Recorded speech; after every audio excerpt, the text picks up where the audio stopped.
আছি ওই রুম থেকে একজন ব্যবসায়ী মদিনায় আসছিলেন। কোথায়? মদিনায়। কেন আসছে শুনুন। ওই ব্যক্তি ভদ্রলোক, উনি তথ্য নিয়ে দেখেছেন মদিনায় শুধু কাপড়ের ব্যবসায়ীরা ছিল, বাকি ব্যবসায়ীদের সংখ্যাটা কম। তাই তিনি সমস্ত বিষয় নিয়ে একটা ব্যবসা সাজায়া মদিনায় আসছেন। আইসা ব্যবসা করতে লাগলেন, কিন্তু উনি মুসলমান।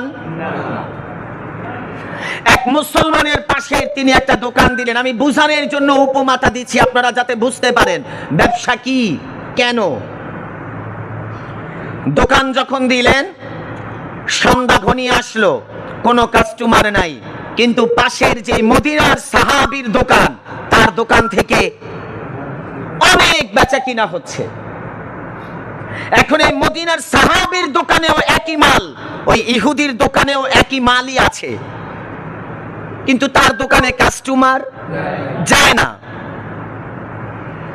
মদিনার নবীর সাহাবী সন্ধ্যা যখন ঘনিয়ে আসলেন, একজন কাস্টমার গিয়ে বললেন, ভাই আমাকে এটা আপনি বিক্রি করেন। ওই সাহাবী বললেন, ভাই আমি এটা এখন বিক্রি করতে পারছি না, আপনি পাশের দোকান থেকে নেন, ওনার দোকানেও আছে, টাকাও একই, মূল্যও এক, আমি বিক্রি করব না, আপনি তার দোকান থেকে নেন। খুব খেয়াল করে বুঝবেন। বেচারি বলল, কেন আপনি বিক্রি করবেন না? বলে, ভাই দেখেন আমার একটু সমস্যা, আপনি ওই দোকান থেকে নেন, একই টাকা রাখবে, কিন্তু আমি আপনাকে বিক্রি করব না আপনার কাছে। ভদ্রলোক গিয়ে ওনার কাছ থেকে কিনলেন, খরিদ করে এনে তারপরে দাম যাচাই করে দেখলেন একই দাম, একই টাকা, একই মাল। উনি মাল কিনে এসে নবীর সাহাবীকে জিজ্ঞাসা করলেন, ভাই আমি তোমার কাছে জানতে চাই, ওই ব্যক্তির দোকানেও মাল, তোমার দোকানেও মাল, তুমি তো এটা বিক্রি করলে 10 টাকা লাভবান হতা, কিন্তু তুমি আমার কাছে বিক্রি না করে পাশের দোকানে পাঠাইলা, কারণ কি?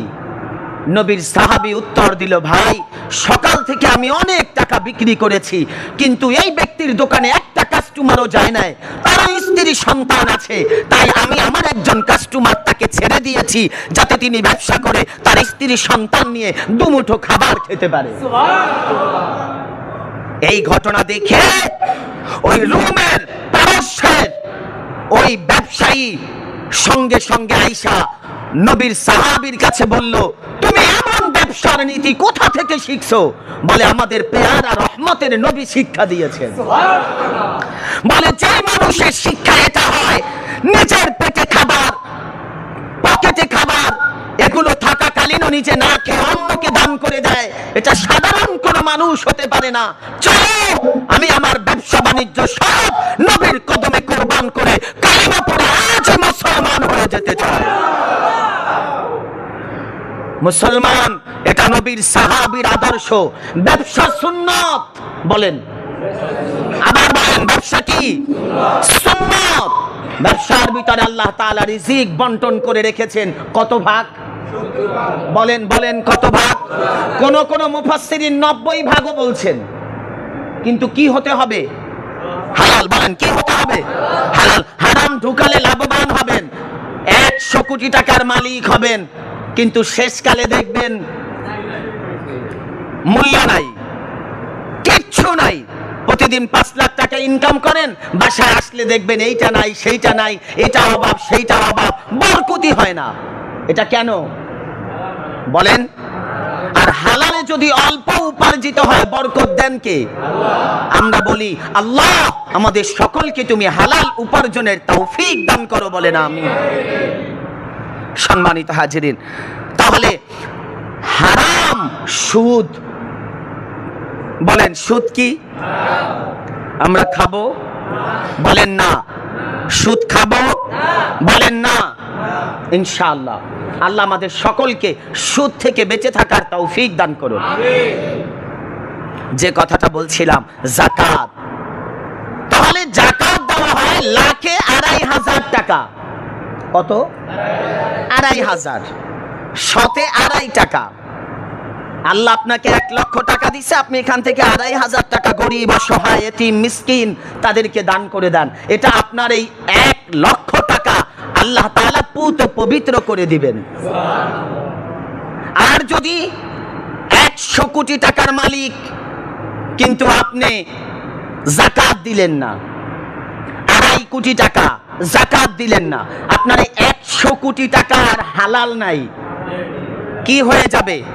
হারাম। বলেন কি হয়ে যাবে? হারাম। অথচ আপনি মাত্র কিছু অংশ 2.5 টাকা, শতে যদি 2.5 টাকা যদি আপনি দান করে দেন, আপনার ব্যবসাও হালাল, ইনকামও হালাল, টাকাও হালাল, রিজিকও হালাল। সুবহানাল্লাহ বলেন। রহমতের নবী বলেছে, হালাল রিজিক ভক্ষণকারী ব্যক্তি হারাম ভক্ষণকারী ব্যক্তির তুলনায় 500 বছর আগে জান্নাতে যাবে, অথচ হারাম ব্যক্তি জান্নাতের ঘেরানো পাবে না। আমরা কি হারাম খাবো?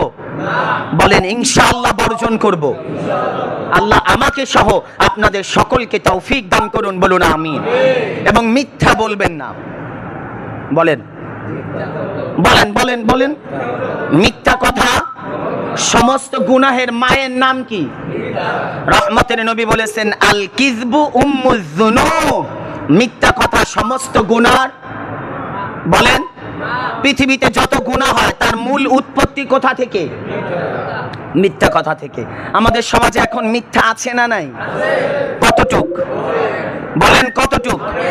অনেক। অনেক মানি। আর মোবাইল হওয়ার পরে জানো আরো আছে মসজিদে, আমি ঢাকা, শুধু শুধু। কিছুদিন পূর্বের একটা কথা, সমালোচনা না, আলোচনা। অটোতে যাচ্ছি, এক ভদ্রলোককে জিজ্ঞেস করছে, কই? এয়ারপোর্ট আগাইয়া দিতে আইছি।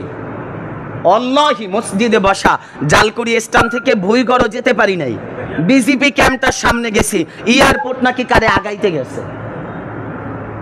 আপনারা কি আমি বলতে পারতেছি? এটা কি বলেন? বলেন এটা কি কথা? মিথ্যা কথাই। মিথ্যা কথা হলো সমস্ত গুনার মা। আল্লাহর কসম করে বললাম, আপনি মিথ্যা ছেড়ে দেন, দেখবেন অল্পতে আল্লাহ আপনাকে বরকত দিবে। সুবহানাল্লাহ বলেন। আমি আপনাদেরকে একটা বুখারী থেকে একটা গল্প শোনাবো, 1-2 মিনিট একটা ঘটনা গল্প শোনাবো, শুনবেন? শুনুন। আল্লাহর হাবিব রহমাতাল লিল আলামিন নবী কামলিওয়ালা একদিন বাজারে গেলেন। কোথায়? কথা বলতে হবে। আমি জানি রমজানে রোজা রেখে আপনারা ক্লান্ত, তারপরেও কথা বলতে হবে। কেননা আপনি কথা বললে কথাটা আপনার ভিতরে এমন ভাবে মুখস্থ হবে যেন আপনি আর একজনকে বুঝাতে পারেন। আল্লাহর হাবিব রহমতের নবী একদিন বাজারে গেলেন। বাজারে যখন গেলেন, গিয়ে দেখলেন এক ভদ্রলোক, সুন্দর দেখতে, অনেক সুন্দর, লাল রঙের একটা ঘোড়া তিনি বাজারে বিক্রি করতে আনছে। কোন রং?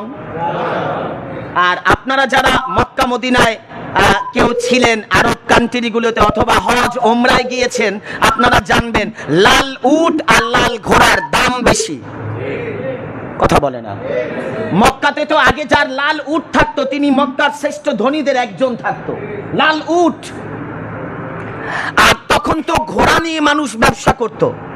আপনারা তো জানেন, যানবাহন চলার জন্য আমরা এখন প্রাইভেট ব্যবহার করি, তখন ছিল কি? ঘোড়া, উট, গাধা, এগুলো।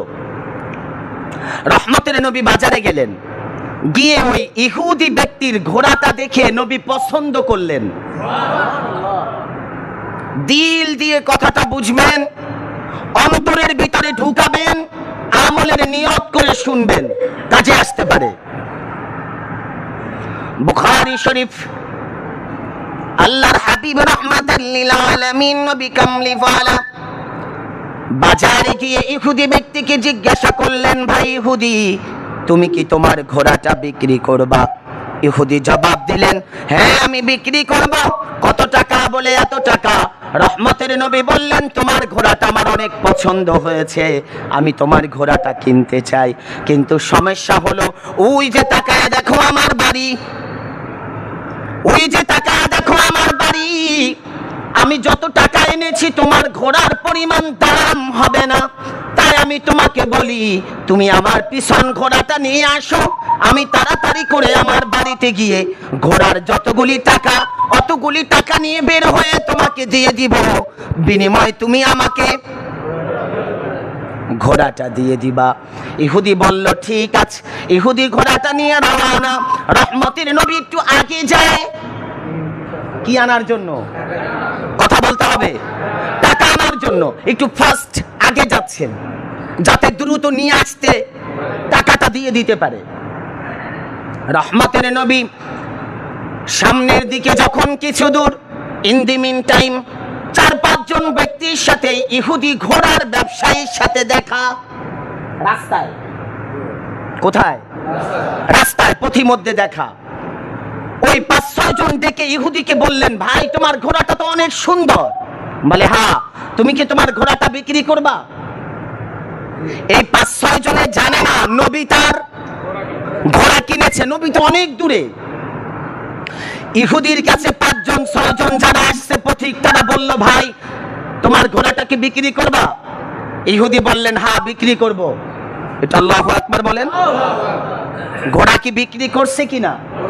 আমাদের সমাজে এখানে যারা আছেন আপনারা শিক্ষিত সমাজ, কোরবানির সময় আমরা বাজারে যাই না? গরু পছন্দ হয়েছে, টাকা নেই নাই, বলে ভাই চলো গরুটা বাসায় দিয়ে আসবা। এমন হয় না? হয় না? রহমতের নবী তাইও বললেন, এখন কি ঘোড়াটা কেনা না কেনা না? কেনা। দিল দিয়ে শুনেন, 4 বার বললাম বুঝার জন্য। রহমতের নবী সামনে, ইহুদি পিছনে। ঘোড়ার কথা যখন জিজ্ঞাসা করলেন, ইহুদি বললেন হ্যাঁ বিক্রি করব। কত টাকা দাম? এবার ইহুদি রহমতের নবীর কাছে যা বিক্রি করছে তার চাইতেও দাম বাড়াতে চাচ্ছেন। বাড়াবেন, কিন্তু রহমতের নবী কামলিওয়ালা পিছনের দিকে যখন তাকালেন, চোখের নজর পড়ল, ইহুদি ডেকে বলল, মুহাম্মদ আরবি আপনি কি ঘোড়া নিবেন না আমি বিক্রি করে দিব? ঘোড়া নিবেন না বিক্রি করে দিব? রহমতের নবী কামলিওয়ালা দাঁড়ালেন, সামনে আসলেন, এসে বললেন, ভাই আমি তো আপনার কাছ থেকে ঘোড়াটা কিনেছি, আপনি তো আমার কাছে বিক্রি করেছেন, আমি বাসায় গিয়ে আপনাকে টাকাটা দিব, আপনি তো আমার সাথে সেই জন্য বাসায়ও যাচ্ছেন, এখন আপনি বলছেন ঘোড়াটা নিব কিনা বিক্রি করে দিবেন, আমি তো আপনার কাছ থেকে ঘোড়াটা কিনেছি। ওই 5-6 জনের সামনে নবীকে মিথ্যাবাদী প্রমাণ করার জন্য ইহুদি ডাইরেক্ট তৎক্ষণাৎ বলে উঠলেন, না না আমি আপনার কাছে ঘোড়া বিক্রি করি নাই। একটু বলেন নাউজুবিল্লাহ। ঘোড়া বিক্রি করি নাই। এমন সমাজে মিথ্যাবাদী আপনাদের সমাজে নাই? আছে? তৎনগত বলে দিলেন, ভাই আমি আপনার কাছে ঘোড়া বিক্রি করি নাই। রহমতের নবী বললেন, না আপনি তো বিক্রি করেছেন। ইহুদি বলল, আল্লাহর কসম আমি ঘোড়া বিক্রি করি নাই। নাউজুবিল্লাহ বলেন। আল্লাহর কসম আমি ঘোড়া বিক্রি করি নাই। রহমতের নবী বললেন, এটা তো কেমন জানি আপনি মিথ্যা বলছেন, আমি তো সত্যি বলছি, আপনি ঘোড়াটা আমার কাছে বিক্রি করেছেন এত টাকা, এখন টাকা আনার জন্য আমার সাথে বাড়িতে যাচ্ছেন, কিন্তু আপনি বলছেন ঘোড়াটা বিক্রি করেন নাই, আবার আল্লাহর কসমও কাটলেন। এখন 5 জন ইহুদির পক্ষে চলে যাচ্ছে। কয়জন? রহমতের নবী কামলিওয়ালা যখন স্থির ইস্তেকামত, ইহুদি একটা উত্তর দিলেন যে হ্যাঁ আপনি যে ঘোড়া কিনছেন যদি সাক্ষী দিতে পারেন একজনও, আমি আপনাকে ঘোড়া দিয়ে দিব। আপনারা বলেন ঘোড়া কেনার সময় কি কেউ ছিল? সাক্ষী দেবে কে?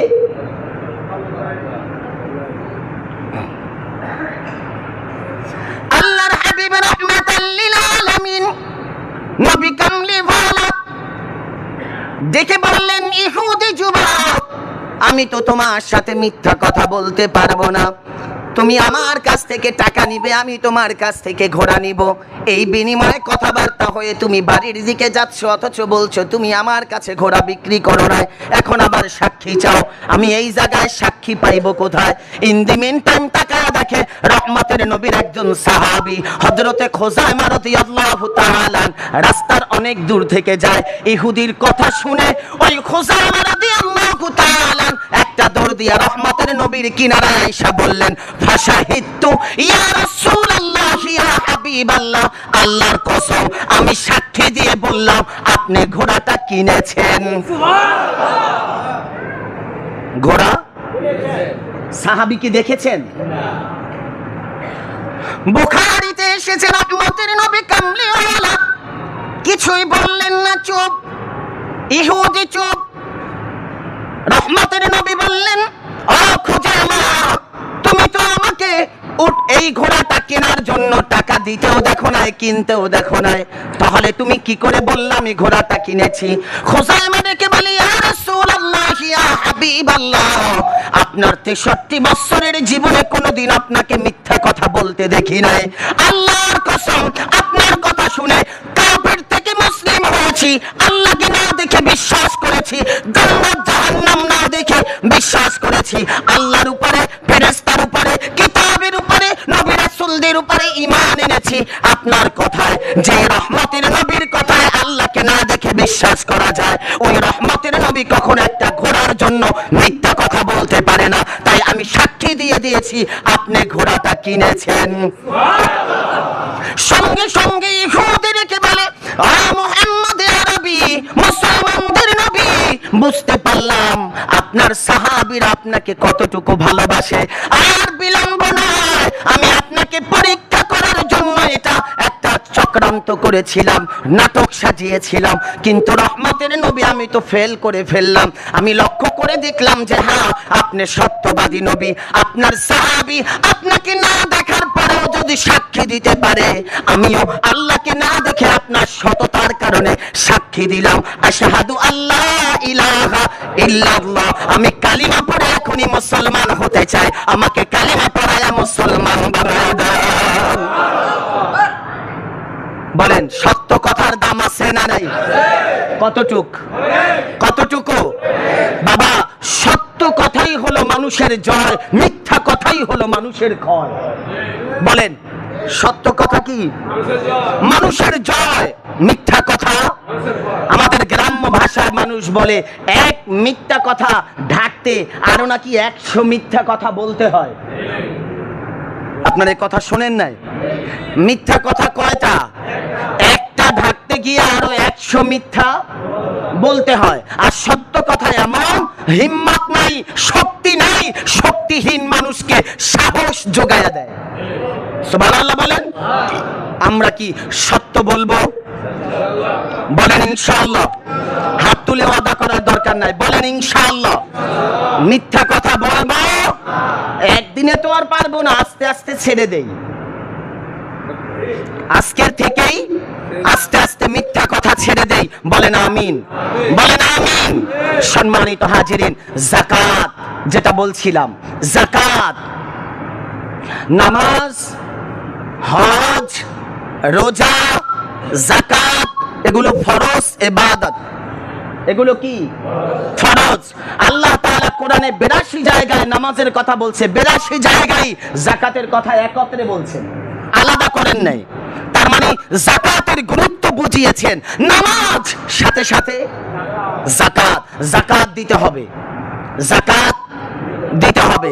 যাকাত না দিলে সম্পদ ধ্বংস হয়, সম্পদ নষ্ট হয়। আর আমার সমাজে আবার কিছু অতিরঞ্জিত মানুষ আছে, আপনি দেখবেন কোন আল্লাহওয়ালা ব্যক্তির যদি বিপদ হয়, ঝামেলা হয়, বলবে কি জানি গুনাহ করছে, নাইলে এত ঝামেলায় কি লেগা। এখন আর কথা কয় না। না, আল্লাহ তাআলা বিপদ দিয়ে মুমিনদেরকেই পরীক্ষা করেন। কথা বলেন না কেন? ইব্রাহিম নবীকে আল্লাহ তাআলা জটিল 10টা পরীক্ষা করেছেন। বলেন কয়টা? এর ভিতরে জটিল 10 পরীক্ষার ভিতরে ছোট পরীক্ষা, আপন সন্তানকে কোরবানির মিনার ময়দানে নিয়ে জবাইয়ের জন্য সহায় দিছে। বলেন আল্লাহু আকবার। আগুনের কুণ্ডুলির ভিতরে 40 দিন পর্যন্ত রেখেছে ইব্রাহিম নবীকে, গুনার কারণে না। আমার নবীকে আল্লাহ তাআলা একটা ছেলে সন্তান দেন নাই, সন্তান ছেলে যা দিয়েছেন প্রাপ্তবয়স্ক হওয়ার আগে আল্লাহ নিয়ে গেছেন, এর মানে কি গুনাহ? রহমতের নবী উহুদের ময়দানে দান মোবারক শহীদ হয়েছে, তার মানে কি গুনাহ? আপনারা যেন মিস্টেক না করেন, ভুল যেন না বুঝেন। ইসলাম সম্পর্কে ভুল বুঝলে আপনার তকদির উজালার জায়গায় পড়ে যাবে। বলেন, উজালার জায়গায় পড়ে যাবে। কিন্তু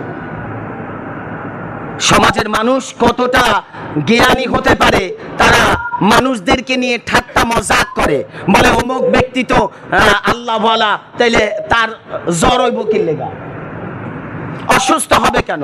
না না, আল্লাহ মুমিনদেরকেই পরীক্ষা করেন। বলুন সুবহানাল্লাহ। আল্লাহ কোরআনে কি বলছেন?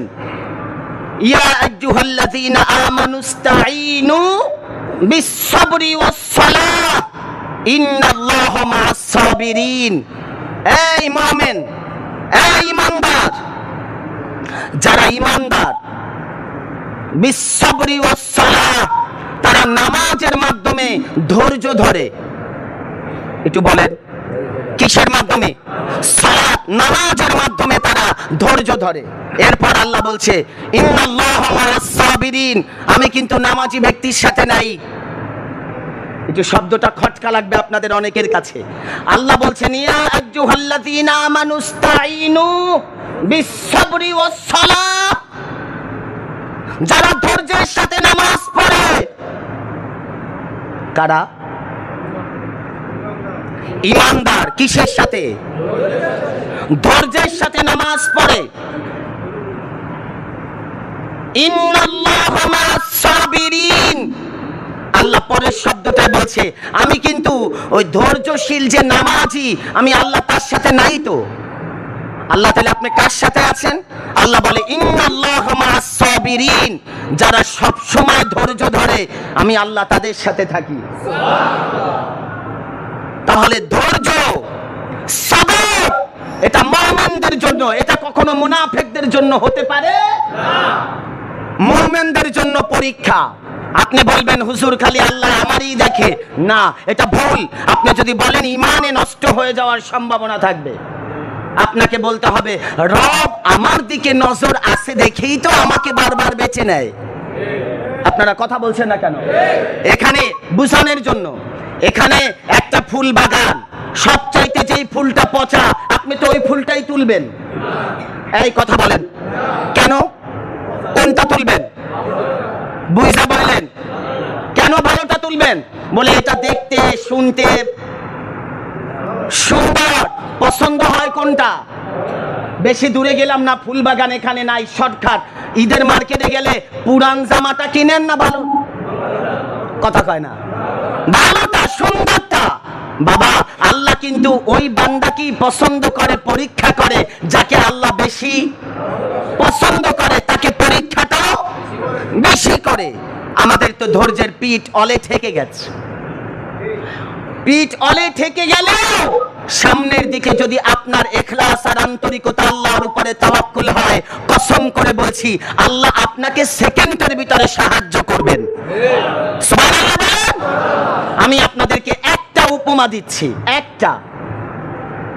কোরআন শরীফ সূরা মারিয়াম। কোন সূরা? সূরা মারিয়াম। আল্লাহ তাআলা কোরআনুল কারীমে সূরা মারিয়ামের ভিতরে একটা আয়াতে কারিমা নাযিল করেছে, আমি আপনাদেরকে একটু শোনানোর চেষ্টা করছি। বিসমিল্লাহির রহমানির রহিম।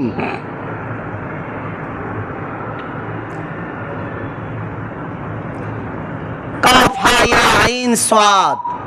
এই সূরার ভিতরে আল্লাহ তাআলা বলতেছেন ক্বালা রাব্বি ইন্নী ওয়াহানাল আযমু মিন্নী ওয়াসতাআলার রাসু শাইবা ওয়া লাম আকু বিদুআআকি রাব্বি শাকিয়্যা। একটু সুবহানাল্লাহ বলেন। খুব খেয়াল করেন, মনোযোগ কামনা করছি। আল্লাহ তাআলার একজন জলিল কদর পয়গম্বর ছিল হযরতে ইয়াহইয়া। কি নবী? ইয়াহইয়া, যার নামে আল্লাহ কোরআনে আয়াত নাযিল করেছেন, ইয়াহইয়া নবী। উনি আল্লাহ তাআলার কাছে 91 বছর পরে আল্লাহ তাআলার কাছে দোয়া করলেন, আল্লাহ তুমি আমাকে একটা ছেলে সন্তান দাও। আরো জোরে। কোন সন্তান? তার কোনো সন্তান হচ্ছিল না, স্ত্রী বান্দা হয়ে গিয়েছিল, তিনি একেবারে বার্ধক্য উপনীত হয়েছিল। হযরতে মরিয়ম আলাইহিস সালাম ওলি ছিলেন। তার কামরায় যখন ঢুকলেন, ঢুকে দেখেন অনেক আইটেম জান্নাতি ফল, কিন্তু ওই সময় সিজন ছিল না। বলেন কি ছিল না? বেমৌসুমি ফল। জাকারিয়া নবী দেখা তিনি সাথে সাথে আল্লাহ তাআলার কাছে দোয়া করলেন। হুনালিকা দাআ জাকারিয়া রাব্বাহ ক্বালা রাব্বি হাবলি মিন লাদুনকা যুররিয়াতান তাইয়্যিবা ইন্নাকা সামিউদ দুআ। আল্লাহ, এই জায়গায় তো অবস্থা খারাপ। কি ডাক দিলেন, এ মরিয়ম, এই খাবার পাইলা কই? হযরতে মরিয়ম বললেন, আমাকে আমার আল্লাহ তাআলা এই খাবার দিয়েছেন। বেমৌসুমি ফল তোমার ঘরে, এখন তো মৌসুম না, তাহলে বেমৌসুমি ফল যদি আল্লাহ তোমাকে দিতে পারে, আমারও তো এখন মৌসুম নাই, সন্তান হওয়ার বয়স নাই। আপনার আমার কথা মনে বুঝেন নাই? সন্তান হওয়ার বয়স নাই, মৌসুম নাই। আমার 91 বছর বয়স, তাহলে আমারও তো সন্তান হবে না। কিন্তু তোমার কাছে যে আল্লাহ বেমৌসুমি ফল দিতে পারে, আমার আল্লাহ ছেলেও দিতে পারে।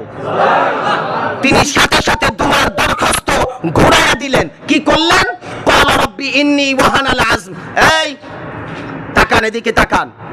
দোয়ার কখনো কখনো দোয়ার পরিবর্তন আসে। দোয়া একটা আর্ট। বলেন দোয়া কি? ইবাদত কি? আর্ট। জাকারিয়া নবী সাথে সাথে জামার হাতা কাছাইলেন। কেন? ক্বালা রাব্বি ইন্নী ওয়াহানাল আযমু মিন্নী ওয়াসতাআলার রাসু। আল্লাহ, আমার হাতের দিকে তাকায়া দেখো, হাত তো হাড্ডি শুকায়া গেছে, গোশত নাই, ঠনঠনা হাড্ডি হয়ে গেছে। এই অবস্থায় আমার ছেলে হবে? এরপরে মাথায় ছিল তার পাগড়ি মোবারক। কি ছিল? পাগড়ি। তিনি সাথে সাথে পাগড়িটা খুলে নিচে রাখছে, রাইখা বলতেছে, আল্লাহ তাকায়া দেখো আমার চুল। অনুযোগ কামনা করছি। দোয়ার আট ছিল কয়টা? এক। কি উঠাইছেন? হাতা। হাতা উঠাই বলছে, আল্লাহ দেখো আমার হাড্ডি শুকায়া গেছে, গোশত নাই, চামড়া লুস লুস করে, এখন কি বাচ্চা হতে পারে? এরপরে মাথার চুল খুলে আল্লাহকে, আল্লাহ দেখে না? জামার উপর দিয়ে দেখে না? দেখার একটা হাত আছে। এরপরে মাথার টুপি পাগড়ি খইলা বলে, আল্লাহ তাকায়া দেখো আমার চুল তো পাইকে গেছে, এখন কি আমার সন্তান হবে? আল্লাহ তাআলা সাথে সাথে জানায়া দিলেন, এই জাকারিয়া, তুমি যেহেতু হযরতে মরিয়মের উসিলা দিয়েছো, তার কারণে গিয়ে আমি আল্লাহ তোমাকে ছেলে সন্তানের শুভ সংবাদ দান করে দিলাম। শুধু ছেলে না, আমি আল্লাহ তোমার এই ছেলের নাম রেখে দিলাম, ইয়া ইয়া খুযিল কিতাবা বিকুওয়া। আমি তোমার সন্তানকে নবুয়ত দিব, কিতাব দিব, হিকমা দিব, প্রজ্ঞা দিব, জ্ঞান দিব। কেন? একজন আল্লাহর কাছে গিয়ে যখন তুমি আমি আল্লাহর কাছে চাইছো, আমি আল্লাহ তোমার দরখাস্ত মঞ্জুর করে নিলাম। ও মুসলমান, মুসলমান মুমিনদের আট লাগে, আট।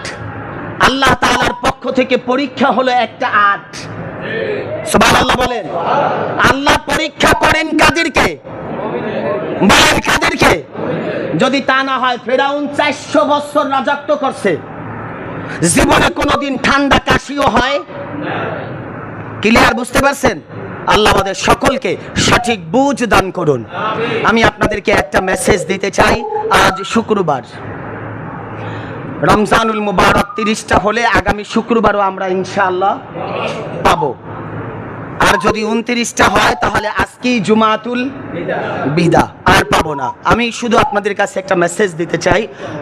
আজ জুমার পরে আমাদের জালকুড়ি স্থানে, আপনারা সকলেই জানেন, আমেরিকা এবং ইসরায়েল এই দুই শক্তি মিলে ইরানের মুসলমানদের উপরে যেই নির্যাতন, নিপীড়ন আপনারা দেখছেন না? সচেতন মানুষ সবাই জানেন। এটা নিয়ে আমরা একটু কমই কথা বলি। আমাদের দরকার ইমানের দাবিতে হলেও অন্তত তাদের জন্য দোয়া করা। কি বলেন আপনারা? ইরানের মুসলমানদের জন্য দোয়া করা। আমরা দোয়া তো করি, কিন্তু আজকের জুমার নামাজের পরে আমাদের স্থানে একটি ছোট্ট মানববন্ধন হবে। মানববন্ধন বলতে আমরা ওখানে সবাই একটু দাঁড়াবো, 2-1 মিনিট কথা বলবো, আমরা তাদেরকে নিন্দা জানাবো এই জালিমদেরকে, আর ইরানের জন্য ওখানে দাঁড়িয়ে একটু দোয়া পড়বো। আপনারা কি থাকতে প্রস্তুত আছেন? জুমার নামাজের সাথে সাথে একজনও বাসায় যাবেন না, আল্লাহর হস্তে। দুপুরে তো আর খাওন নাই, দাওয়াতও তো নাই, কেউ আবার মাথা ঝুলায় না যে বিয়ে শাদী আছে, নাই। তাহলে আজকের 5টা মিনিট ওখানে আমরা দাঁড়ায়া সময় দিব, ইরানের মুসলমানদের পক্ষে একটাবার আল্লাহু আকবারের তাকবীর দিব। ইরান তো যেতে পারি না, আল্লাহ যেন আমাদের এই আওয়াজটা মদিনায় পৌঁছায় আমাদের জীবনের গুনাহ মাফ করে দেয়। পারবো তো ইনশাআল্লাহ? আমরা সবাই নামাজের পরপরই স্টারে থাকবো, ব্যানার থাকবে, মাইক থাকবে, আমরা সেখানে একটু কথাবার্তা বলে দোয়া করে আমরা যার যার বাসায় চলে যাব। বলেন ইনশাআল্লাহ। এতটুকু কথা এলোমেলো করে বললাম, আল্লাহ আমি সহ আমাদের সকলকে আমল করার তৌফিক দান করুন। ওয়া আখির দাওয়ানা। আমরা গেল জুমাতে আলোচনার একটি বিষয়ের উপরে ছিলাম, যাকাত এবং ইতিকাফ। যেহেতু ইতিকাফে আমাদের সম্মানিত ইতিকাফকারীরা বসে পড়েছেন, তাই আজকের সংক্ষেপ করে যাকাতের উপরে একটু কথা এবং লাইলাতুল কদরের উপরে একটু কথা আজকের বলার নিয়ত। আমা তৌফিকি ইল্লা বিল্লাহ। বাকি লাইলাতুল কদর সম্পর্কে আলোচনা আগামী সোমবার দিবাগত রাত আমরা মসজিদে ধারাবাহিক কিছু কথা যারা উপস্থিত থাকবেন সকলের সামনে তুলে ধরার নিয়ত করছি। আল্লাহ সেই পর্যন্ত আমাদের সকলকে নেক হায়াত দান করুন। সম্মানিত মুসল্লিয়ানে কেরাম, যাকাত, গেল জুমাতে যাকাতের ফজিলতের উপরে আলোচনা চলছিল। আজকেও সামান্য দুই একটি কথা আপনাদের সামনে তুলে ধরছি। আমাদের সমাজে আমরা উলামায়ে কেরাম যারা, মসজিদের ইমাম খতিব যারা, তারা নামাজের উপরে, তারপরে দান, সাদাকা, হজ, যাকাত, এই সমস্ত বিষয়ের উপরে আমরা যেইভাবে গুরুত্ব দিয়ে কথা বলি, যাকাতের উপরে কিন্তু অতটা গুরুত্ব দিয়ে বছরে কথা কম বলি। কি আপনারা কি আমার কথাটা বুঝেন নাই? আমি আমারটা বলছি, আপনাদেরটা না। আমরা কিন্তু যাকাতের আলোচনাটা একটু কম করি, কিন্তু যাকাত কিন্তু একটি ফরজ বিধান। বলেন কি বিধান? নামাজ যেমন, যাকাতও, রোজা যেমন, যাকাতও, হজ যেমন ফরজ। কিন্তু আমরা যাকাত কেন্দ্রিক আলোচনাগুলো একটু কম হয়, আর আমাদের সমাজের যারা যাকাত দেয় তারা এই আলোচনাটি একটু শোনেও কম। শুনলেই যদি, কি কথা বলেন না কেন? আপনাদের ভিতরেও যারা আছেন তারাও কি আওয়াজ কম দিচ্ছেন নাকি? শুনলেও যদি দেওয়া লাগে, সেই জন্য আমরা যাকাতের আলোচনা শুনি কম। বর্তমান বাজার মূল্যে 52.5 তোলা রূপ্য, স্বর্ণ পরে, স্বর্ণের যাকাত এটা ধরে যারা বেশি আল্লাহ তাআলার সাথে একটু কম্প্রোমাইজ করে ফাঁকি দিতে চায়, তারা স্বর্ণের উপরে যাকাত ধরে। কেননা স্বর্ণ 7.5 ভরি, মোটামুটি বর্তমান বাজারের কথা বলে না, 10 লক্ষ টাকা। কত কথা বুঝেন না আপনারা? 7.5 ভরি স্বর্ণ হলে কম পক্ষে 10 লক্ষ প্লাস, আর রূপ্য ধরলে বর্তমান বাজার মূল্যে 70-75 হাজার টাকা, 52.5 তোলা রূপের দাম। এই জন্য রূপার হিসাব করে যাকাত বড় লোকরা কথা বলে না, দেয় না। যাকাত দেয় কিসের হিসাব করে? স্বর্ণের। কারণ বাঁচা যায়। 10 লাখ টাকা তো হুজুর আমার ক্যাশ নাই। আর কাউকে যদি বলা হয় 1 লক্ষ টাকা ক্যাশ তোমার ব্যাংকে, বিকাশে, নগদে, রকেটে, সেভিংসে, যে কোনো ফান্ডে টাকা আছে, স্বর্ণ বাসায় মজুদ, ক্যাশ টাকা, পয়সা, রূপ্য, যা হোক, ব্যবসার কাঁচামাল, ডেকোরেশন বাদ দিয়ে, আপনারা কি আমার কথা বুঝতেছেন? কাঁচামালের কিন্তু যাকাত হয়, কিন্তু ডেকোরেশনের যাকাত হয় না। আপনি একটা দোকান দিচ্ছেন, 1 কোটি টাকা দিয়ে সাজাইছেন, যাকাত হবে না। কিন্তু 1 লক্ষ টাকার মাল আছে, ওই মাল হিসাব করে যাকাত দিতে হবে, এটা সিস্টেম। তা আমাদের সমাজগুলোতে কেমন জানি আমরা স্বর্ণের হিসাব দিয়ে যাকাত দেই, রূপার হিসাবটা অনেকেই ধরি না। রূপের হিসাব ধরলে গরিবরা উপকৃত হয়, বলেন সবাই বলেন। রূপার হিসাবে যাকাত দিলে গরিবরা কি হয়? ধনী হয়, গরিবদের সাহায্যের আবেদন বেড়ে যায়, গরিবরা একটা ভালো জায়গায় পৌঁছাতে পারে। আর স্বর্ণের বাজার ধরলে বড় লোকরা উপকার পায়। বলেন কারা উপকার পায়? ধনী যারা। আপনারা কি রাগ করতেছেন? যাকাতের ওয়াজই একটু খটকা ওয়াজ, এটা লাগানো ওয়াজ, অন্তরে একটু টাচ করার ওয়াজ। আর যাকাতের ওয়াজে অনেক আমাদের সমাজে অনেক ধনী ব্যক্তিরা ইমামের উপরে ক্ষিপ্ত হয়। সুদ আর যাকাত, বলেন সুদ, এই দুই ওয়াজ করলে বেশিরভাগ ধনীদের গায়ে লাগে। আল্লাহ বলছেন সুদ হারাম আর ব্যবসা হালাল। ওয়াহাল্লাল্লাহুল বাইআ ওয়া হাররামার রিবা। আমি আল্লাহ সুদকে হারাম করেছি, ব্যবসাকে হালাল করেছি। ব্যবসার ভিতর আল্লাহ তাআলা 70 ভাগ রিজিক রেখে দিয়েছেন। আরো জোরে বলুন আল্লাহু আকবার। 70 ভাগ আল্লাহ তাআলার পক্ষ থেকে রিজিক বন্টন করা কোথায়? কথা বলে না, সামনে আসেন। ব্যবসার ভিতরে। কিন্তু আমাদের খুব সমস্যা, আমরা ব্যবসাগুলোর ভিতরে মানুষকে ঠকানোর জন্য সবচাইতে বেশি পায় তারা করি। কথা বলেন না কেন? আমি আপনাদেরকে যদি 1-2 মিনিটে একটা উপমা দেই, কিছুটা হলেও বুঝতে পারবেন। ইটালির নাম শুনছেন? ইটালি, রোম, পারস্য নাম শুনছেন? কোরআনে এই রোমের নামে একটা সূরা আল্লাহ নাজিল করেছেন। সুবহানাল্লাহ বলেন। রোম, এই পারস্যের রাজধানী যে রোম, এই নামে আল্লাহ কোরআনে একটা সূরা নাজিল করেছে। কারণ তখনকার জমানা পৃথিবীর শ্রেষ্ঠ জায়গাগুলোর ভিতরে অন্যতম জায়গা ছিল রোম, পারস্য, সিরিয়া, দামেস্ক। এগুলো ছিল পৃথিবীর শ্রেষ্ঠতম জায়গাগুলোর অন্তর্ভুক্ত। মিশর, এগুলো ছিল প্রাচীনতম, সবচাইতে আধুনিক। তাই আল্লাহ তাআলা কোরআনে আলিফ লাম মিম গুলিবাতির রুম, আল্লাহ রুমের নামে একটা কোরআনে সূরা আয়াত নাযিল করে দিয়েছেন।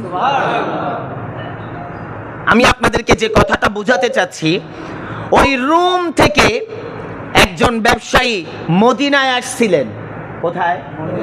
মদিনায়। কেন আসছে শুনুন। ওই ব্যক্তি ভদ্রলোক, উনি তথ্য নিয়ে দেখেছেন মদিনায় শুধু কাপড়ের ব্যবসায়ীরা ছিল, বাকি ব্যবসায়ীদের সংখ্যাটা কম।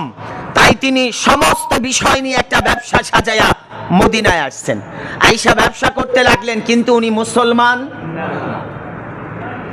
এক মুসলমানের পাশে তিনি একটা দোকান দিলেন। আমি বুঝানোর জন্য উপমাটা দিচ্ছি, আপনারা যাতে বুঝতে পারেন ব্যবসা কি, কেন। দোকান যখন দিলেন, সন্ধ্যা ঘনিয়ে আসলো, কোনো কাস্টমার নাই। কিন্তু পাশের যে মদিনার সাহাবীর দোকান, তার দোকান থেকে অনেক বেচা কিনা হচ্ছে। এখন এই মদিনার সাহাবীর দোকানেও একই মাল, ওই ইহুদির দোকানেও একই মালই আছে, কিন্তু তার দোকানে কাস্টমার যায় না। মদিনার নবীর সাহাবী সন্ধ্যা যখন ঘনিয়ে আসলেন, একজন কাস্টমার গিয়ে বললেন, ভাই আমাকে এটা আপনি বিক্রি করেন। ওই সাহাবী বললেন, ভাই আমি এটা এখন বিক্রি করতে পারছি না, আপনি পাশের দোকান থেকে নেন, ওনার দোকানেও আছে, টাকাও একই, মূল্যও এক, আমি বিক্রি করব না, আপনি তার দোকান থেকে নেন। খুব খেয়াল করে বুঝবেন। বেচারি বলল, কেন আপনি বিক্রি করবেন না? বলে, ভাই দেখেন আমার একটু সমস্যা, আপনি ওই দোকান থেকে নেন, একই টাকা রাখবে, কিন্তু আমি আপনাকে বিক্রি করব না আপনার কাছে।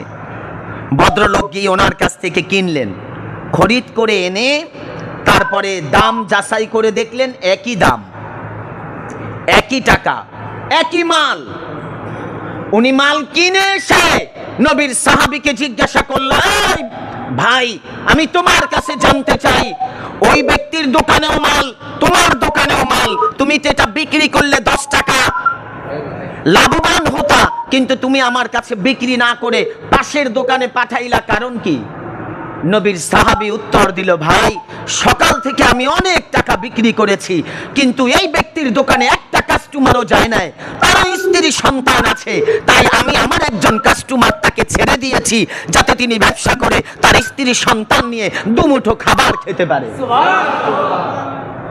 এই ঘটনা দেখে ওই রোমের পারস্যের ওই ব্যবসায়ী সঙ্গে সঙ্গে আইসা নবীর সাহাবীর কাছে বলল, তুমি এমন ব্যবসার নীতি কোথা থেকে শিখছো? বলে, আমাদের পেয়ারা রহমতের নবী শিক্ষা দিয়েছেন। বলে, যে মানুষের শিক্ষা এটা হয়, নিজের পেটে খাবার, পকেটে খাবার, এগুলো থাকাকালীনও নিজে না খেয়ে অন্যকে দান করে দেয়, এটা সাধারণ কোনো মানুষ হতে পারে না। চলো আমি আমার ব্যবসা বাণিজ্য সব নবীর কদমে কুরবান করে কালিমা পড়ে আজ মুসলমান হয়ে যেতে চাই। মুসলমান, এটা নবীর সাহাবীর আদর্শ। ব্যবসা সুন্নাত, বলেন আবার বলেন, ব্যবসা কি? সুন্নাত। ব্যবসার ভিতরে আল্লাহ তাআলা রিজিক বন্টন করে রেখেছেন কত ভাগ? বলেন বলেন, কত ভাগ? কোন মুফাসসিরিন 90 ভাগও বলছেন, কিন্তু কি হতে হবে? হালাল। বলেন, কি হতে হবে? হালাল। হারাম ঢুকালে লাভবান হবেন, 100 কোটি টাকার মালিক হবেন, কিন্তু শেষকালে দেখবেন মূল্য নাই, কিচ্ছু নাই। প্রতিদিন 5 লাখ টাকা ইনকাম করেন, বাসায় আসলে দেখবেন এইটা নাই, সেইটা নাই, এটা অভাব, সেইটা অভাব, বরকতি হয় না। এটা কেন বলেন? আর হালালে যদি অল্প উপার্জিত হয়, বরকত দেন কে? আমরা বলি, আল্লাহ আমাদের সকলকে তুমি হালাল উপার্জনের তৌফিক দান করো, বলেন আমিন। সম্মানিত হাজিরিন, তাহলে হারাম সুদ, বলেন সুদ কি আমরা খাবো? বলেন না। সুদ খাবো? বলেন না। ইনশাআল্লাহ আল্লাহ আমাদের সকলকে সুদ থেকে বেঁচে থাকার তৌফিক দান করুন। যে কথাটা বলছিলাম, যাকাত। তাহলে যাকাত দেওয়া হয় লাখে 2,500 টাকা। কত? 2,500। শতে 2.5 টাকা। আল্লাহ আপনাকে 1 লক্ষ টাকা দিছে, আপনি এখান থেকে 2,500 টাকা গরিব, অসহায়, এতিম, মিসকিন তাদেরকে দান করে দেন। এটা আপনার এই 1 লক্ষ টাকা আল্লাহ তাআলা পুত পবিত্র করে দিবেন। আর যদি 100 কোটি টাকার মালিক, কিন্তু আপনি যাকাত দিলেন না, 2.5 কোটি টাকা যাকাত দিলেন না, আপনার 100 কোটি টাকা আর হালাল নাই, কি হয়ে যাবে? হারাম। বলেন, কি হয়ে যাবে? হারাম। অথচ আপনি মাত্র কিছু অংশ 2.5 টাকা, শতে যদি 2.5 টাকা যদি আপনি দান করে দেন, আপনার ব্যবসাও হালাল, ইনকামও হালাল, টাকাও হালাল, রিজিকও হালাল। সুবহানাল্লাহ বলেন। রহমতের নবী বলেছে, হালাল রিজিক ভক্ষণকারী ব্যক্তি হারাম ভক্ষণকারী ব্যক্তির তুলনায় 500 বছর আগে জান্নাতে যাবে, অথচ হারাম ব্যক্তি জান্নাতের ঘেরানো পাবে না। আমরা কি হারাম খাবো? বলেন ইনশাআল্লাহ বর্জন করব। আল্লাহ আমাকে সহ আপনাদের সকলকে তৌফিক দান করুন, বলুন আমিন। এবং মিথ্যা বলবেন না। বলেন বলেন বলেন বলেন। মিথ্যা কথা সমস্ত গুনাহের মায়ের নাম কি? রহমতের নবী বলেছেন, আল কিযবু উম্মুয যুনুব। মিথ্যা কথা সমস্ত গুনার, বলেন, পৃথিবীতে যত গুনাহ হয় তার মূল উৎপত্তি কোথা থেকে? মিথ্যা কথা থেকে। আমাদের সমাজে এখন মিথ্যা আছে না নাই? কতটুক? বলেন কতটুক? অনেক। অনেক মানি, আর মোবাইল হওয়ার পরে জানো আরো আছে। মসজিদে আমি ঢাকা, শুধু শুধু কিছুদিন পূর্বের একটা কথা, সমালোচনা না, আলোচনা। অটোতে যাচ্ছি, এক ভদ্রলোককে জিজ্ঞেস করছে, কই? এয়ারপোর্ট আগাইয়া দিতে আইছি। আল্লাহি মসজিদে বসা, জালকুড়ি স্ট্যান্ড থেকে ভুইগড় যেতে পারি নাই, বিজেপি ক্যাম্পটার সামনে গেছি, এয়ারপোর্ট নাকি কারে আগাইতে গেছে। আপনারা কি আমি বলতে পারতেছি? এটা কি বলেন? বলেন এটা কি কথা? মিথ্যা কথাই। মিথ্যা কথা হলো সমস্ত গুনার মা। আল্লাহর কসম করে বললাম, আপনি মিথ্যা ছেড়ে দেন, দেখবেন অল্পতে আল্লাহ আপনাকে বরকত দিবে। সুবহানাল্লাহ বলেন। আমি আপনাদেরকে একটা বুখারী থেকে একটা গল্প শোনাবো, 1-2 মিনিট একটা ঘটনা গল্প শোনাবো, শুনবেন? শুনুন। আল্লাহর হাবিব রাহমাতাল লিল আলামিন নবী কামলিওয়ালা একদিন বাজারে গেলেন। কোথায়? কথা বলতে হবে। আমি জানি রমজানে রোজা রেখে আপনারা ক্লান্ত, তারপরেও কথা বলতে হবে, কেননা আপনি কথা বললে কথাটা আপনার ভিতরে এমন ভাবে মুখস্থ হবে যেন আপনি আর একজনকে বুঝাতে পারেন। আল্লাহর হাবিব রহমতের নবী একদিন বাজারে গেলেন। বাজারে যখন গেলেন, গিয়ে দেখলেন এক ভদ্রলোক, সুন্দর দেখতে, অনেক সুন্দর, লাল রঙের একটা ঘোড়া তিনি বাজারে বিক্রি করতে আনছে। কোন রং? আর আপনারা যারা মক্কা মদিনায় কেউ ছিলেন, আরব কান্ট্রিগুলোতে অথবা হজ ওমরায় গিয়েছেন, আপনারা জানবেন লাল উট আর লাল ঘোড়ার দাম বেশি। কথা বলে না। মক্কাতে তো আগে যার লাল উট থাকতো তিনি মক্কার শ্রেষ্ঠ ধনীদের একজন থাকতো, লাল উট। আর তখন তো ঘোড়া নিয়ে মানুষ ব্যবসা করত। আপনারা তো জানেন, যানবাহন চলার জন্য আমরা এখন প্রাইভেট ব্যবহার করি, তখন ছিল কি? ঘোড়া, উট, গাধা, এগুলো। রহমতের নবী বাজারে গেলেন, গিয়ে ওই ইহুদি ব্যক্তির ঘোড়াটা দেখে নবী পছন্দ করলেন। দিল দিয়ে কথাটা বুঝবেন, অন্তরের ভিতরে ঢুকাবেন, আমলের নিয়ত করে শুনবেন, কাজে আসতে পারে। বুখারী শরীফ। আল্লাহর হাবিব রাহমাতাল লিল আলামিন নবী কামলিওয়ালা বাজারে গিয়ে ইহুদি ব্যক্তিকে জিজ্ঞাসা করলেন, ভাই ইহুদি, তুমি কি তোমার ঘোড়াটা বিক্রি করবা? ইহুদি জবাব দিলেন, হ্যাঁ আমি বিক্রি করব। কত টাকা? বলে এত টাকা।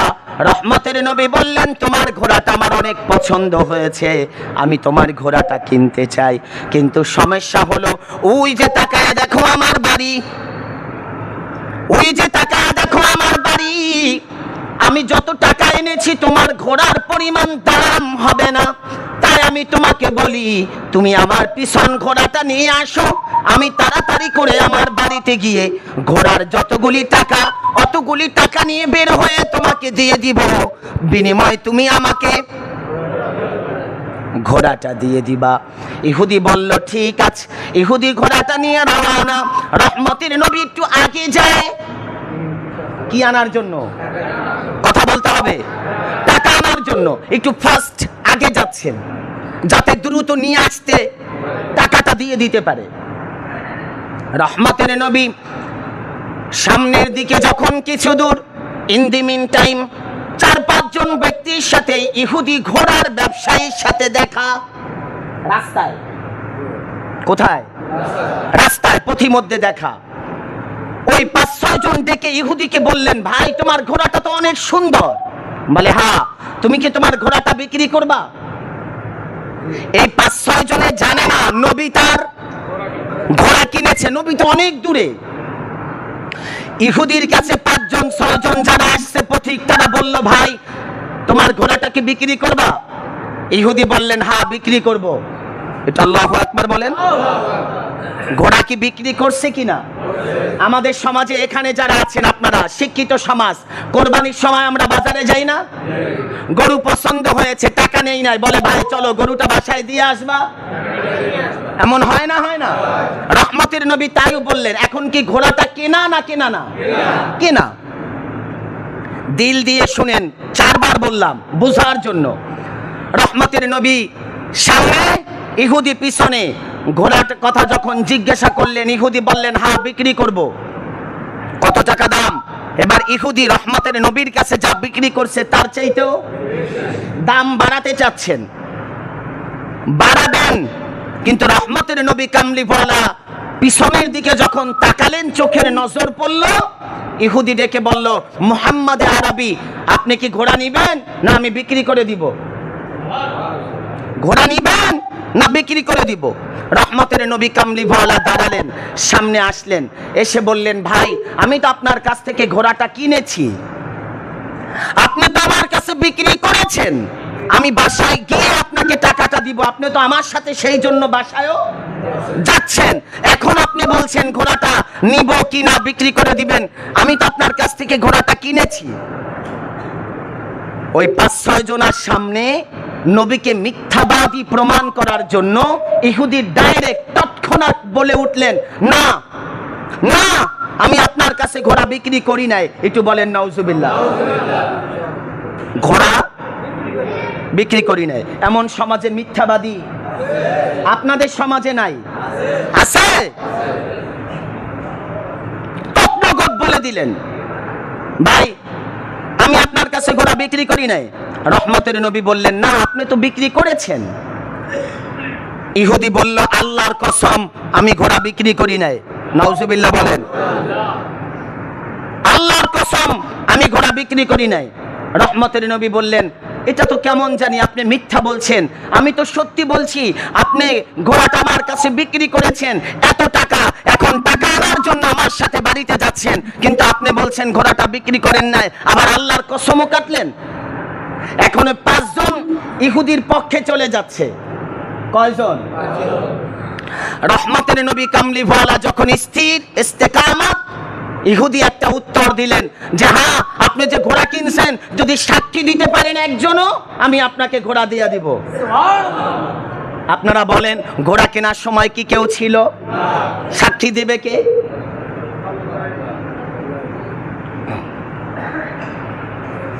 আল্লাহর হাবিব রাহমাতাল লিল আলামিন নবী কামলিওয়ালা দেখে বললেন, ইহুদি যুবক, আমি তো তোমার সাথে মিথ্যা কথা বলতে পারবো না, তুমি আমার কাছ থেকে টাকা নিবে, আমি তোমার কাছ থেকে ঘোড়া নিব, এই বিনিময়ে কথাবার্তা হয়ে তুমি বাড়ির দিকে যাচ্ছ, অথচ বলছো তুমি আমার কাছে ঘোড়া বিক্রি করো না, এখন আবার সাক্ষী চাও, আমি এই জায়গায় সাক্ষী পাইবো কোথায়? ইন দি মিন টাইম তাকায়া দেখে রহমতের নবীর একজন সাহাবী হযরতে খুযাইমা রাদিয়াল্লাহু তাআলা রাস্তার অনেক দূর থেকে যায়, ইহুদির কথা শুনে ওই খুযাইমা রাদিয়াল্লাহু তাআলা একটা দৌড় দিয়া রহমতের নবীর কিনারায় আয়েশা বললেন, ফাশাহিদতু ইয়া রাসূলুল্লাহ ইয়া হাবিবাল্লাহ, আল্লাহর কসম আমি সাক্ষী দিয়ে বললাম আপনি ঘোড়াটা কিনেছেন। সুবহানাল্লাহ। ঘোড়া সাহাবী কি দেখেছেন? বুখারীতে এসেছে রহমতের নবী কামলিওয়ালা কিছুই বললেন না, চুপ। ইহুদি চুপ। রহমতের নবী বললেন, ও খুযাইমা, তুমি তো আমাকে এই ঘোড়াটা কেনার জন্য টাকা দিতেও দেখো নাই, কিনতেও দেখো নাই, তাহলে তুমি কি করে বললা আমি ঘোড়াটা কিনেছি? খুযাইমা ডেকে বলে, ইয়া রাসূলুল্লাহ ইয়া হাবিবাল্লাহ, আপনার 63 বছরের জীবনে কোনোদিন আপনাকে মিথ্যা কথা বলতে দেখি নাই, আল্লাহর কসম আপনার কথা শুনে কাফের থেকে মুসলিম হয়েছি, আল্লাহকে না দেখে বিশ্বাস করেছি, জান্নাত জাহান্নাম না দেখে বিশ্বাস করেছি, আল্লাহর উপরে, ফেরেশতার উপরে, কিতাবের উপরে, নবী রাসূলদের উপরে ঈমান এনেছি। আপনার কথায়, যে রহমতের নবীর কথায় আল্লাহকে না দেখে বিশ্বাস করা যায়, ওই রহমতের নবী কখনো একটা ঘোড়ার জন্য মিথ্যা কথা বলতে পারে না, তাই আমি সাক্ষী দিয়ে দিয়েছি আপনি ঘোড়াটা কিনেছেন।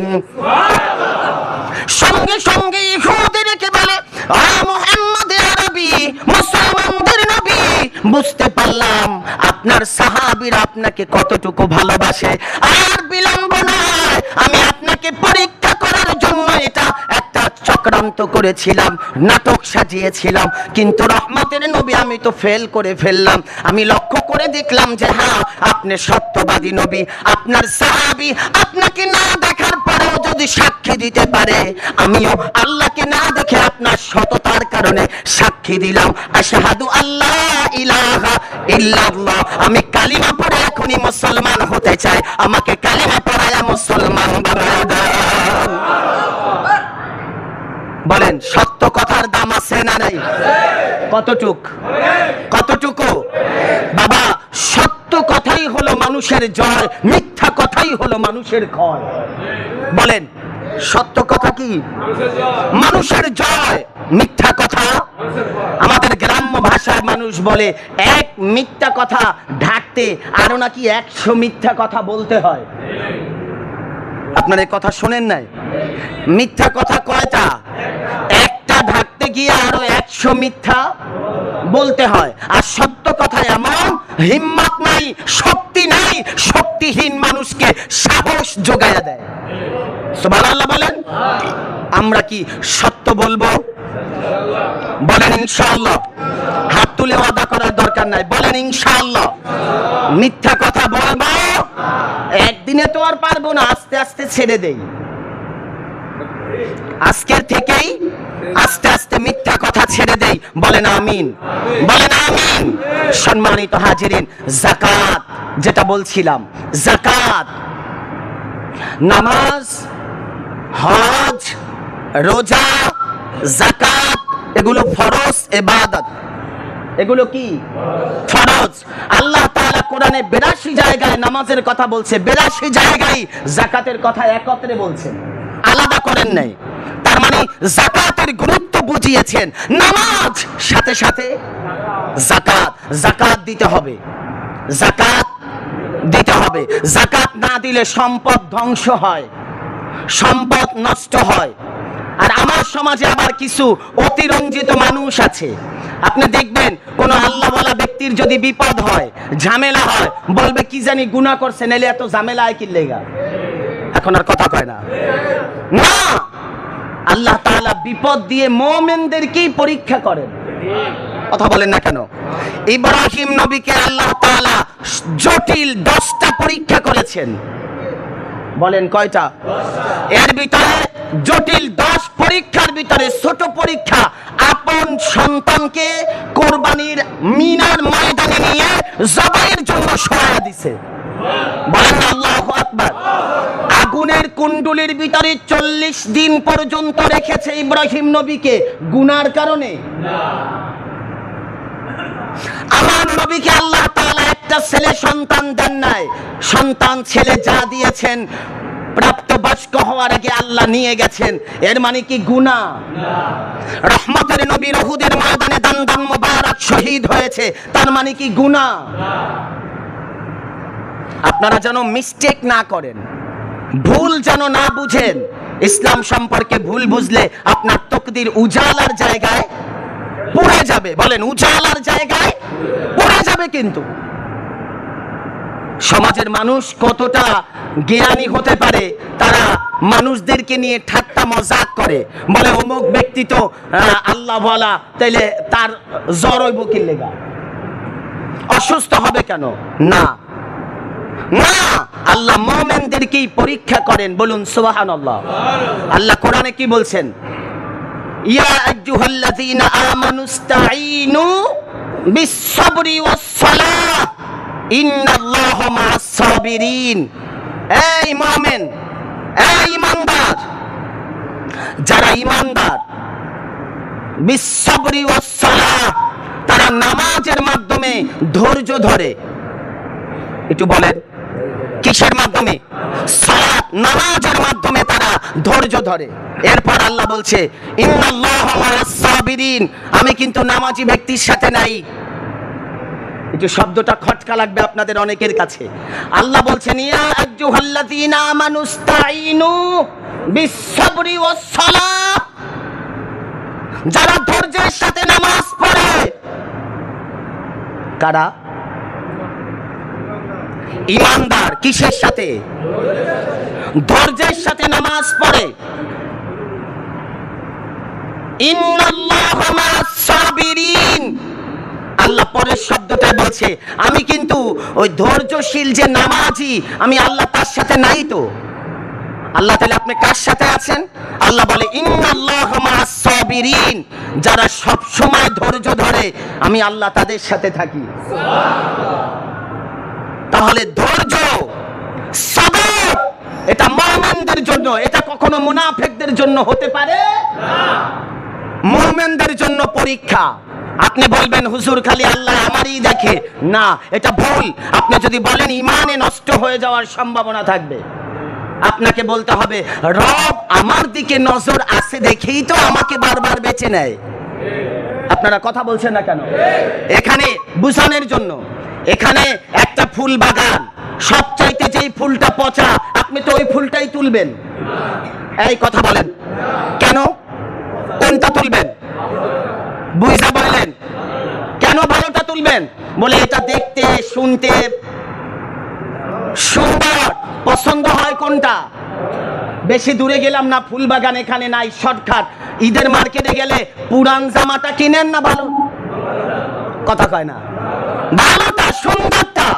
বাবা, আল্লাহ কিন্তু ওই বান্দাকেই পছন্দ করে, পরীক্ষা করে, যাকে আল্লাহ বেশি পছন্দ করে তাকে পরীক্ষাটাও বেশি করে। আমাদের তো ধৈর্যের পিঠ অলে ঠেকে গেছে। পিঠ অলে ঠেকে গেলেও সামনের দিকে যদি আপনার ইখলাস আর আন্তরিকতা, আল্লাহর উপরে তাওয়াক্কুল হয়, কসম করে বলছি আল্লাহ আপনাকে সেকেন্ডের ভিতরে সাহায্য করবেন।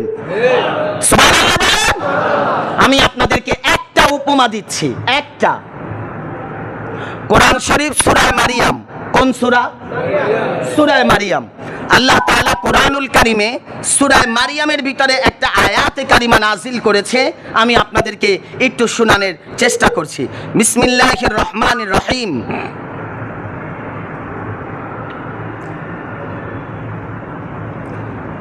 কাফ হা ইয়া আইন সাদ। এই সূরার ভিতরে আল্লাহ তাআলা বলতেছেন, ক্বালা রাব্বি ইন্নী ওয়াহানাল আযমু মিন্নী ওয়াসতাআলার রাসু শাইবা ওয়া লাম আকু বিদুআআকি রাব্বি শাকিয়্যা। একটু সুবহানাল্লাহ বলেন। খুব খেয়াল করেন, মনোযোগ কামনা করছি। আল্লাহ তাআলার একজন জলিল কদর পয়গম্বর ছিল হযরতে ইয়াহইয়া। কি নবী? ইয়াহইয়া, যার নামে আল্লাহ কোরআনে আয়াত নাযিল করেছেন, ইয়াহইয়া নবী। উনি আল্লাহ তাআলার কাছে 91 বছর পরে আল্লাহ তাআলার কাছে দোয়া করলেন, আল্লাহ তুমি আমাকে একটা ছেলে সন্তান দাও। আরো জোরে। কোন সন্তান? তার কোনো সন্তান হচ্ছিল না, স্ত্রী বান্দা হয়ে গিয়েছিল, তিনি একেবারে বার্ধক্য উপনীত হয়েছিল। হযরতে মরিয়ম আলাইহিস সালাম ওলি ছিলেন। তার কামরায় যখন ঢুকলেন, ঢুকে দেখেন অনেক আইটেম জান্নাতি ফল, কিন্তু ওই সময় সিজন ছিল না। বলেন কি ছিল না? বেমৌসুমি ফল। জাকারিয়া নবী দেখা তিনি সাথে সাথে আল্লাহ তাআলার কাছে দোয়া করলেন। হুনালিকা দাআ জাকারিয়া রাব্বাহ ক্বালা রাব্বি হাবলি মিন লাদুনকা যুররিয়াতান তাইয়্যিবা ইন্নাকা সামিউদ দুআ। আল্লাহ, এই জায়গায় তো অবস্থা খারাপ। কি ডাক দিলেন, এ মরিয়ম, এই খাবার পাইলা কই? হযরতে মরিয়ম বললেন, আমাকে আমার আল্লাহ তাআলা এই খাবার দিয়েছেন। বেমৌসুমি ফল তোমার ঘরে, এখন তো মৌসুম না, তাহলে বেমৌসুমি ফল যদি আল্লাহ তোমাকে দিতে পারে, আমারও তো এখন মৌসুম নাই, সন্তান হওয়ার বয়স নাই। আপনারা আমার কথা মনে বুঝেন নাই? সন্তান হওয়ার বয়স নাই, মৌসুম নাই। আমার 91 বছর বয়স, তাহলে আমারও তো সন্তান হবে না। কিন্তু তোমার কাছে যে আল্লাহ বেমৌসুমি ফল দিতে পারে, আমার আল্লাহ ছেলেও দিতে পারে। তিনি সাথে সাথে দুয়ার দরখাস্ত ঘুরাইয়া দিলেন। কি করলেন? ক্বালা রাব্বি ইন্নী ওয়াহানাল আযম। এই তাকান, এদিকে তাকান। দোয়ার কখনো কখনো দোয়ার পরিবর্তন আসে। দোয়া একটা আর্ট। বলেন দোয়া কি? ইবাদত কি? আর্ট। জাকারিয়া নবী সাথে সাথে জামার হাতা কাছাইলেন। কেন? ক্বালা রাব্বি ইন্নী ওয়াহানাল আযমু মিন্নী ওয়াসতাআলার রাসু। আল্লাহ, আমার হাতের দিকে তাকায়া দেখো, হাত তো হাত দিয়ে শুকায়া গেছে, গোশত নাই, ঠনঠনা হাত দিয়ে হয়ে গেছে। এই অবস্থায় আমার ছেলে হবে? এরপরে মাথায় ছিল তার পাগড়ি মোবারক। কি ছিল? পাগড়ি। তিনি সাথে সাথে পাগড়িটা খুলে নিচে রাখছে, রাইখা বলতেছে, আল্লাহ তাকায়া দেখো আমার চুল